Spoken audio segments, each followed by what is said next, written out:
नमस्कार। मैं दादी सरला मेहता इस शुक्रवारी आयोजन में एक और नई कहानी लेकर उपस्थित हूँ। तो सुनिएगा कहानी। जी, कहानी है कि जो दादी नानियाँ, जैसे मैं आपको कहानी सुनाती हूँ इसी तरह अमूमन घरों में जो बुज़ुर्ग औरतें रहती है, दादी नानियाँ, वो बच्चों को कुछ कुछ कहानियाँ सुनाती रहती है। चिड़ा चिड़ी की तो राजा रानी की, और उनसे, उन कहानियों से ही जो सीख मिलती है उससे बच्चों का जो व्यक्तित्व विकास होता है वो उन्हें जीवन पर्यंत काम आता है।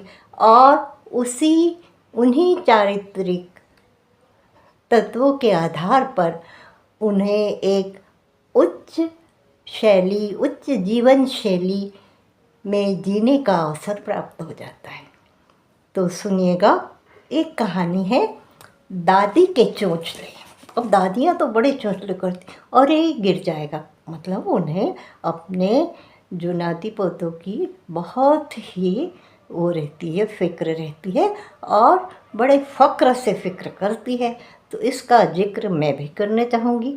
तो दादी अभी भी अपने पोते पोती विभू और विभा को चिड़ा चिड़ी की कहानी सुनाती रहती है। कभी राजा रानी की सुनाती है, तो आज बारी थी चिड़ा चिड़ी की कहानी। तो दादी कहती है, बच्चों, चिड़ा परिवार अपने 3 नवजात चूजों के साथ रहता था। अपने छोटे से नीड़ में, अपने घोंसले में जो चिड़ी पत्नी थी, चिड़ा पति रहता है और चिड़ी पत्नी, तो चिड़ी पत्नी उन्हें उड़ना सिखा रही थी। अब माँ को आपने देखा होगा कि माँ को बड़ी उतावल रहती है कि उनका बच्चा सब कुछ जल्दी से सीख जाए। बस वो तो चाहती है कि बच्चा मिनटों में सब काम सीख जाए।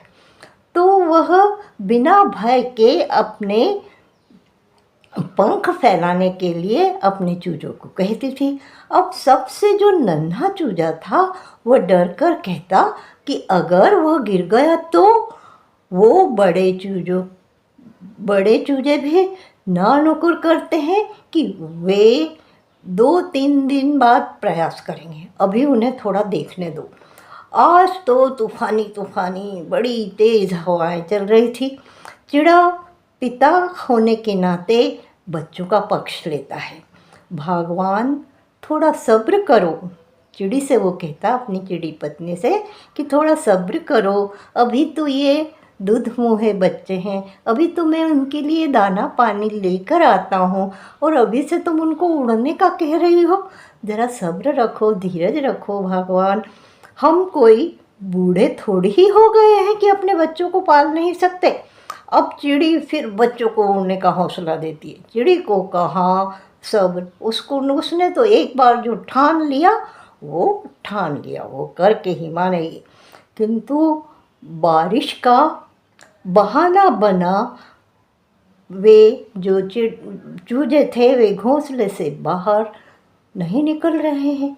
फिर आया भीषण जाड़े का कोहराम। तब वे कैसे निकले? न बारिश में निकल सकते, न जाड़े में निकल सकते। चिड़ा चिड़ी को, अब जो चिड़ा पति रहता है वो चिड़ी को डांटते हुए कहता है, तुम्हारी ममता इन्हें कहीं का नहीं छोड़ेगी। देखो, कोशिश करने वालों की कभी हार नहीं होती। अब छोड़ो तुम्हारे ये चोंचले, भरने दो बच्चों को अपनी उड़ाने। यह सुनकर जो चिड़ी पत्नी थी उसने तीनों चूजों को घोंसले के बाहर हवा में उछाल दिया। अब वो भी परेशान हो गई कि कब तक अपने पति को समझाए। तो उसने सोचा कि चलो, जब ये कह रहे हैं तो इनको छोड़ देती हूँ अपने हाल पर। अब जैसे ही उनको बाहर हवा में उछाला तो वो चूजे तो वो अपने आप धीरे धीरे उनके पंख खुलने लगे और वे खुशी खुशी मस्त मौला बनकर उड़ाने भरने लगे।